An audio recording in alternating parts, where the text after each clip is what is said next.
Check, check. Can y'all hear me? Sue! Hey! Sing us a song! There's a lot of us. You don't want to hear that. No, you don't. That's Ronnie's job. My dad looks just like him, but a lot bigger and shorter.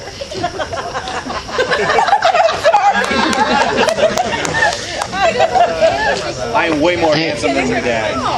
It's close. It's close. Close? It's close. Really? It's close. All right, are we We ready? just go? Can we go? It's like the husky. All right. Is it recording? Are we recording? Yes. Alright, so we've been recording this whole All entire of time. the people to the Ron, you right. should have a seat. I mean, I have a long time before first word. Yeah, You can start it from right there. You can probably start it from right over there. Have a seat, Ron. You just want this to come with Sit down, Ronnie. you? You just want this to come with you? Not a rocket scientist. Clearly. Wow. Yeah. Hey, everyone. So in case you're wondering what this is all about, or you haven't been to one of our parties in a while, let me tell you what's going on here. So it's sort of become a Donovan tradition to roast one another when a significant milestone in life comes along. It started with Ron's 50th, when our two oldest sons, Ben and Nick, stood in front of our friends and family and delighted the audience with their filthy language and sordid stories about their dad and me. The very two people that gave them life. This is what I got for mediocre sex on Ron's dirty bedroom floor 30 years ago. And I am being pretty generous with the word mediocre. Ron, I thought you were already roasted. But the boys' attempt to make fun of me the following year at my birthday party was pretty pathetic. And I think they lost part of their fan club. Of course, they blame their father on the comedic failure, which isn't totally ridiculous. I blame Ron for a lot of shit, too. The man's wrong so fucking often, it's hard not to. So the guys were determined their next show would be incredible, maybe even better than Comedy Central.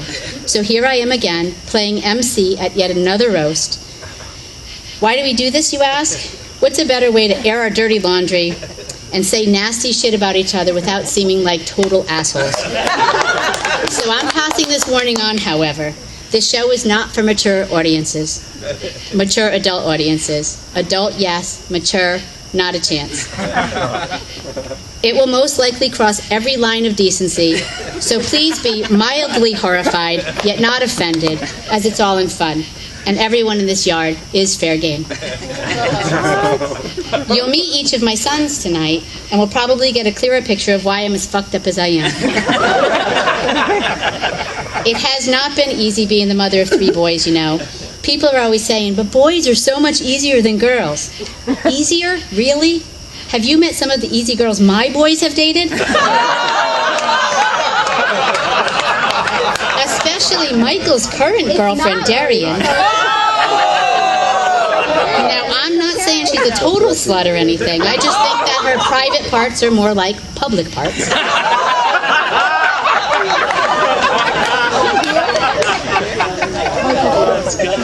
We mother of boys have to deal with the same stuff that girls' moms do. You know, raging hormones, messy rooms, talking back, peer pressure. All that same shit. But there's more. We have to deal with the penis. And let me be clear when I say that the penis and its counterparts are not easy things to take care of. We gotta circumcise them. We gotta make sure the little hole is in the right position so they don't piss on the walls, right, Nick? We gotta powder it and let it air dry. It gets chafed when it's in a bathing suit too long, and holy shit, if those swim trunks have a mesh lining, it acts like a cheese grater against those tender little dangles.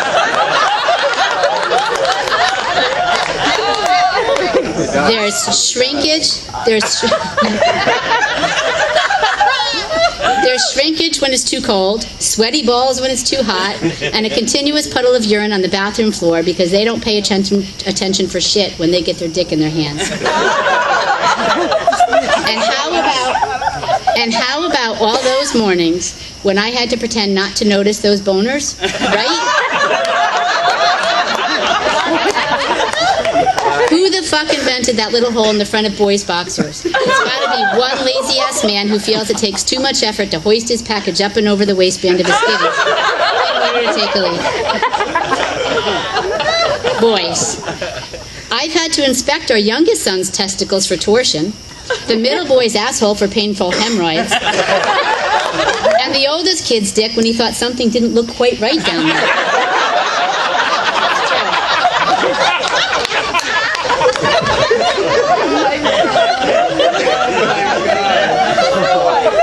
Seriously, it's exhausting.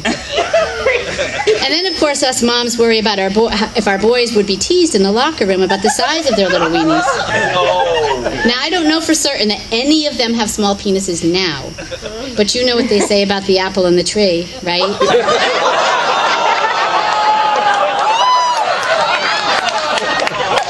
So I worried. They are part Irish, and we know what that means, don't we, Annie? Just a few weeks ago, when I thought I knew all the trials and tribulations of a boy's nether regions, they spring another one on me. Something called swamp ass. Do you know about this? It became a topic of conversation at a recent family gathering. Yeah, my kids were a blast at a party.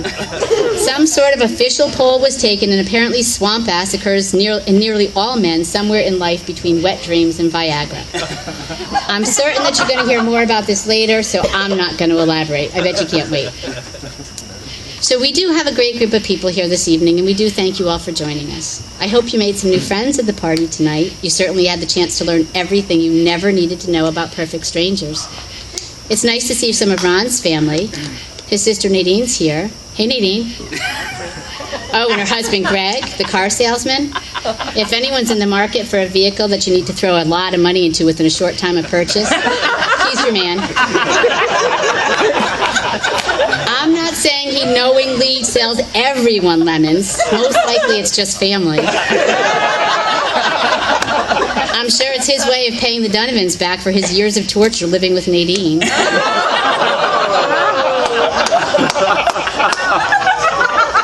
So, Mike, your empty bank account, it's just payback. Eric and Terry Donovan were supposed to be here tonight. Eric's not here, but Eric is Ron's younger brother. If you haven't met him, they were best friends growing up. Being so close in age, of course, they had to share everything. In big families like ours, hand-me-downs were a must. Clothes, shoes, books, toys, Terry.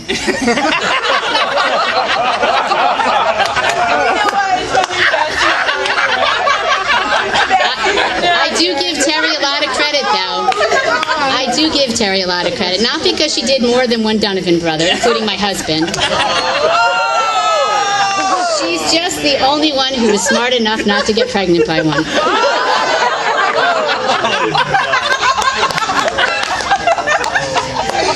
One of Eric's twin daughters are here. I'm not sure which one, but Paisley and Jordan are their names. They are so cute and robust and funny as hell. I always wanted a set of twins. I really did. The only one who was lucky enough to get a set of robust twins on my side of the family was Chelsea.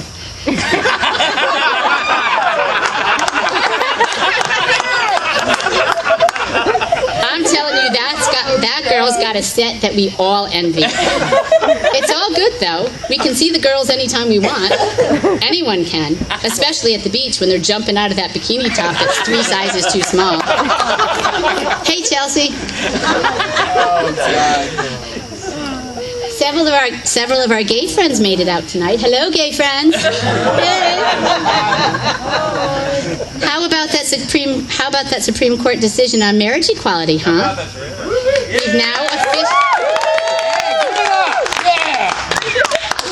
We have now officially gone from 50 Shades of Grey to 50 States of Gay. We certainly have come a long way, but the battle still isn't over. Did you know that 22 counties in Alabama still refuse to issue gay marriage licenses on the grounds that they believe in traditional marriage between a man and his sister? Personally, I was ecstatic when I heard the Supreme Court's ruling. Now all you happy homosexuals can be just as fucking miserable as the rest of us.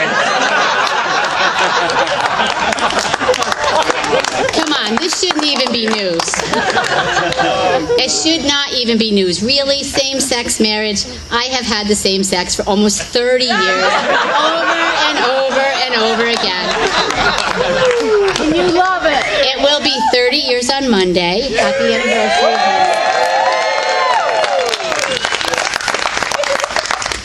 A few of my little Corman friends were brave enough to show up tonight. Hey, Corman. Foreman. They call me ma'am. Aren't they cute, the little fuckers? Seriously, it's not a bad job working with a bunch of 20-something-year-old boys. I know it's too late for me to become a Navy SEAL, but I'd make one hell of a Navy cougar. Now, wouldn't I, I was super surprised to see how many sailors were fat and out of shape.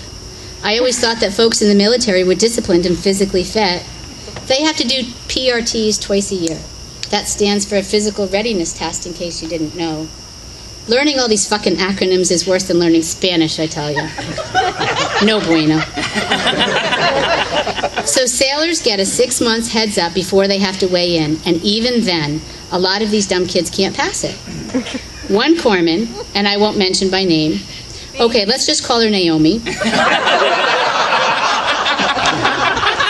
She tried to pass her PRT by eating Girl Scout cookies. I am not even kidding. She seriously believed that Thin Mints was a diet aid.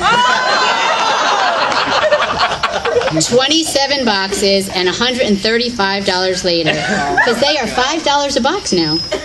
She's out of the Navy, just like that. Girl Scouts wear. There are a lot of homosexuals in the Navy. Thanks to the Don't Ask, Don't Tell, the Navy is considering changing their slogan from the patriotic not for self, but country, to sleep on your back or someone else will.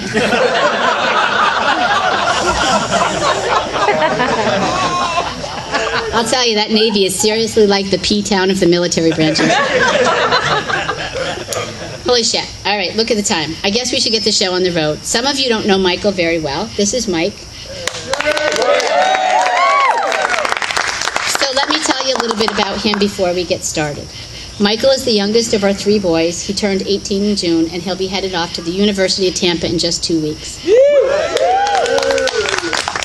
We have sheltered him and protected him throughout the years, and now we must prepare him for adulthood. The world can be cold and harsh, Michael, but probably not as brutal as the next hour. Michael is clearly Ron's... Michael is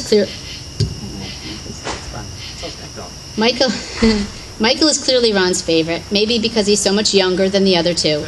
And he was kind of raised as an only child. Maybe it's because he was supposed to be the little girl that Ron had always wanted. And at one time, true story, Ron questioned Mike's paternity. Seriously, I find that so amusing because not only does Mike look just like his father, but I was way more of a slut back when I was pregnant with the both of them.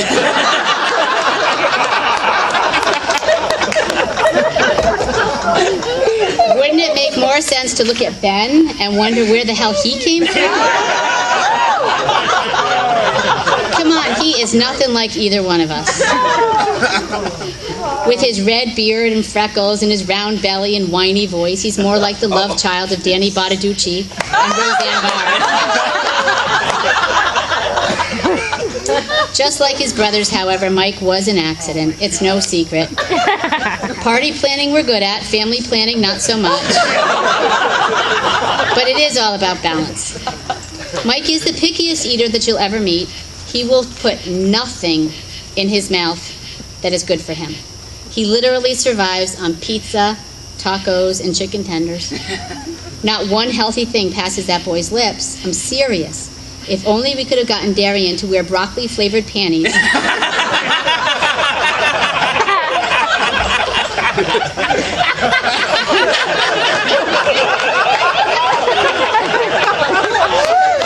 Michael might have spent less time hanging out at her apartment and more time on schoolwork. He might have gotten more scholarship money. With our luck, though, he'd probably become vegetarian. So it is time to introduce our first roaster. It wasn't me. You might recognize him as the little kid with the big ears in our family photographs in the living room. By far, he is the nerdiest of our gang. He drives a hatchback and likes to do math problems for fun. Zach is one of the few good Catholics of the family. He's been an altar boy since he was little and wholeheartedly believes everything the church has taught him. You know, love thy neighbor, do unto others, honor your mother and father. He even believed that if he touched his penis and didn't repent, he'd go to hell. Of course, if he let the priest touch it, the priest wouldn't go to hell.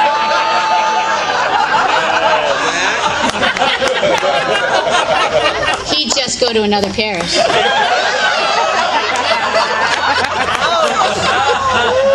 So put your hands together. You got the music ready? For Mike's favorite cousin and one of the very few that doesn't mind the stink in Michael's room, Zachary Johnson.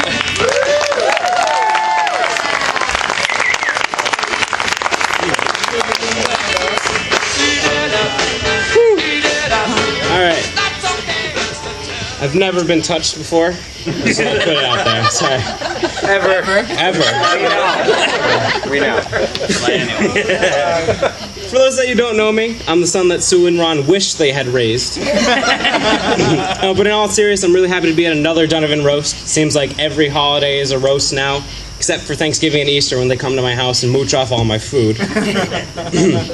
I mean, there's really only one person to blame for all of us attending the same party over and over again, and that's Sue. You know, I'm not very close with Sue, but my sister Sarah is. And we all know kids usually pick a role model, and I mean, with the time she spends with Sue, it's no worries or no problem that she's the biggest bitch I have ever met.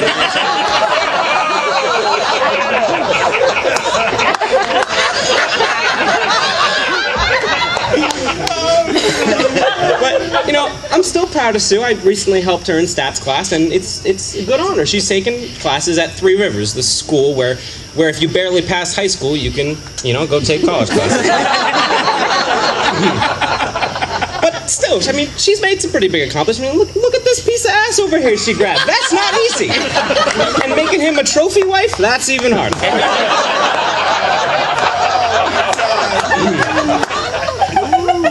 Speaking of Ron, he's finally making a move towards getting his genitals back by saying a couple things about his lovely husband tonight.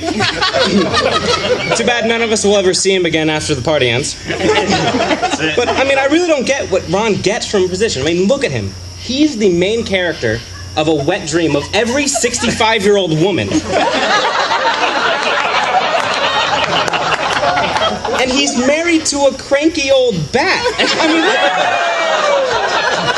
she doesn't even realize what he is, because, I mean... You're right. You are right. Right. But, you know, maybe he was never really appreciated for what he was. You know, from the free performance that he put on at Sailfest, where no one attended, to the America's Got Talent audition that he did. I mean, I feel like no one really gives a fuck about his escapades with Mrs. Jones. You know, we also got some pretty big hitters here. Ben's here. He's always been pretty good at roasts. He's known for owning a painting company, a shitty ex-wife, and an even shittier kid from that ex-wife.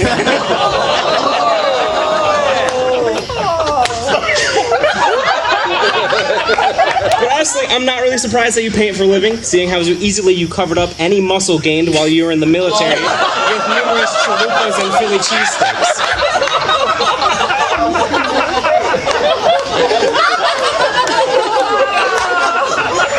I literally think you took every advantage from being in the National Guard, coated it in breading and bacon, fried it, and then ate it. I mean, maybe you should be more like my dad. All you have to do is run, bike, or swim for at least 3 hours a day, eat healthy, and devote your life to God and posting unneeded opinions on Facebook. But seeing all those shitty things you put about your wife and kids, I guess you're already started. But there's one thing I still can't add up, and Aunt Sue, she mentioned this. Ron's got dark hair, you know. Nick's got dark hair. Mike's got dark hair. That shit's red. So there's really only two possibilities here, you know? One, you're adopted, or two, Sue had some fun with an Irish troll way back when. And seeing how as your mother is attractive as a sack of potatoes on legs, I'm proud to announce that Ron, you are not the father. Congratulations, sir. Ouch. Speaking of not being the man in the house, Nick will be saying a word or two soon, but I'm still not sure if Nick will be coming up or his wife will take on the responsibility.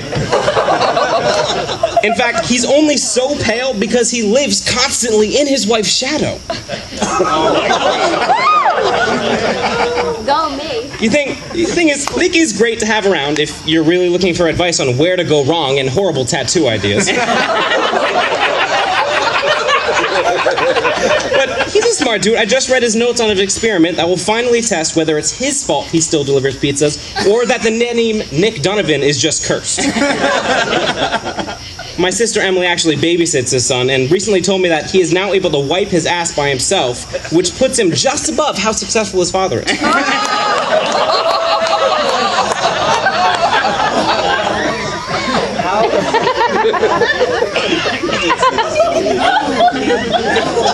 Go, Zach. Go, Zach. I'm proud.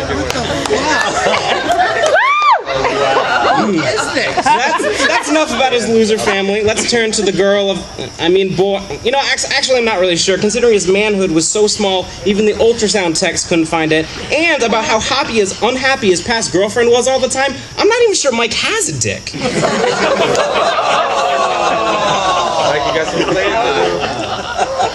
But he has distinguished himself in school, and if I didn't have to practically do his math homework every night, I'd say he's a pretty smart guy. You know, he's going to UTampa next year, so that's good. College is good. It's a huge party school, so Mike, have fun worrying about your parents showing up after they move down there. Yeah. Sounds right. I mean, I don't even understand your logic. How do you expect to have a really good time and have the boss even talk to the girls at school when none of the males in your family have them?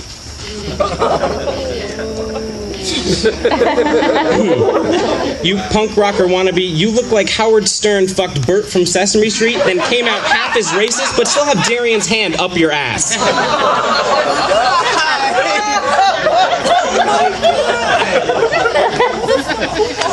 But, I mean, I was never jealous of your looks. Never jealous of your looks. It was always the way your parents acted that I wanted. For me, growing up in a house where getting an 89 on a test got me grounded, I always wanted the parenting style that Sue and Ron gave to you. None.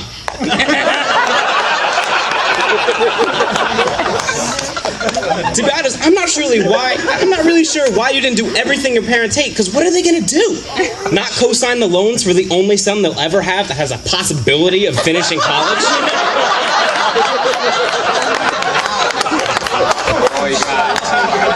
But, I mean, I'm sure, and, I mean, we've all heard about your run-in with weed from Sue and Ron and how you locked down after the incident, and there's really only one person you can blame for what thought was an overreaction. You know, I'm not pointing fingers, but I all know who we're talking about. I mean, look at this kid.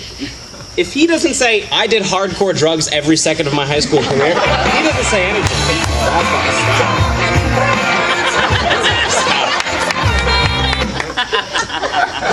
That was only fitting. Go, Zach, Michelle why you gotta be so complicated? You see, the thing is, me and Mike were really close when we were kids, and we made a promise when one of our someone we knew was started to go a little wrong, and we promised that we would never start to be lame, and that basically meant don't touch any drugs, don't do anything lame. Like when I was kids, like, you know, wear the red ribbon, don't do drugs. But, well, my dear cousin, you have broken that promise. And I'm not mad or anything or ashamed of you. I just want to get my reward, and I don't think you remember it. You see, we told each other that if we ever broke this promise, we'd be able to slap that person as hard as we could in the face. Slap. So I'm going to need the rest of the Donovan boys to help hold you down for this. Hold him down. Let's do it. You deserve it.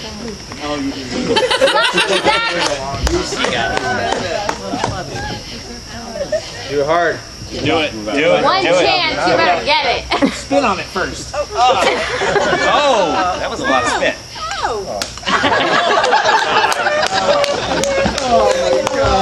Thank you guys, that's all I got.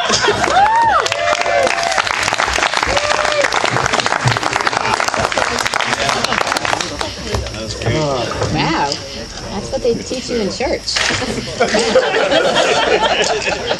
Come on, sack potato. Wow. Yeah, huh? So many of you may be familiar with our next roaster. He might be the realtor that sold you a house or the DJ you listen to every Thursday night as he belts out Me and Mrs. Jones one more time at the local bar. He may have put your family member on a bedpan or lifted up your ridiculously saggy tits to get an EKG at L&M.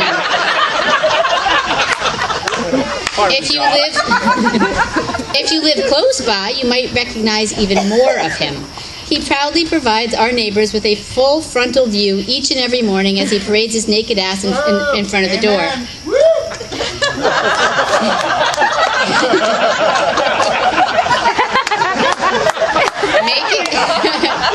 Making sure he turns on every light as he goes by, wearing nothing but a grimace as he farts his way to the bathroom to start his incredibly long morning routine. Right, Kelly? And he wonders why the creepy guy with the binoculars across the street won't move out of his parents' home. Or why Debbie and Frank drive by our house so often, occasionally stopping to leave something in our mailbox that they stole the night before. Ron's a really sensitive guy, and the empty nest is going to hit him hard when Michael leaves for school, so I'm going to go easy on him. Not only will Michael be so far away, but there won't be a constant parade of teenage boys coming and going and eating our food. Except for Michael's friend Miles. I bet we still find Miles in Michael's room on occasion, laying in the dark with a case of Diet Schnapple and a bag of Tootsie Rolls playing video games. Miles and his father say that Mike is their favorite Caucasian, which I find funny. Because I don't know if you've ever met Miles, but Miles is not black. No fucking way. At best, he's taupe. Oh, don't get me wrong. I still hide my purse when he comes over.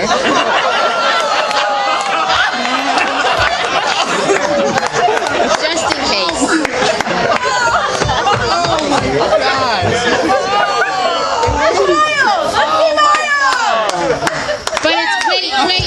But it's not my money that I worry about when Miles comes over. It's my lotion. When I find a tube of my expensive face cream in Michael's room, I know that either Mike was feeling a little horny or Miles was feeling a little ashy. And if I find it right under the bed next to a dirty sock, I know which one. So let's get Ron up here on the stage so he can say horrible things about me. And I hope he remembers that our anniversary is in 2 days. Oh, Ron, and by the way, Yes. I got you a puppy. Welcome, Ron Donovan.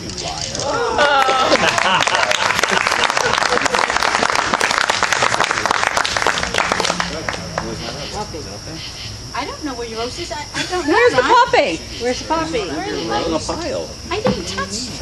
Ronnie, you Where's the puppy? You asked me to put That's how She'll die. It's not playing anything. You have a calendar? All right, apparently I'm new at this. It's not even We all playing put ours anything. there. You didn't. Where's your roast? Put yours up on your dresser. Oh, wait.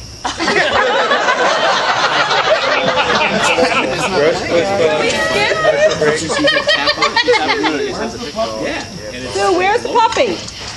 Yeah, where's the puppy? It's coming. Oh my God, Ronnie, you are so funny. Already. Come on, it's a calendar. I didn't know have your roast. What is this? I don't know what you did. Stand by, everybody. Talk amongst yourselves. Do you want to go on? Give us a topic. Can we go on? I thought Mom was the one to ruin everyone. All right, this is intermission.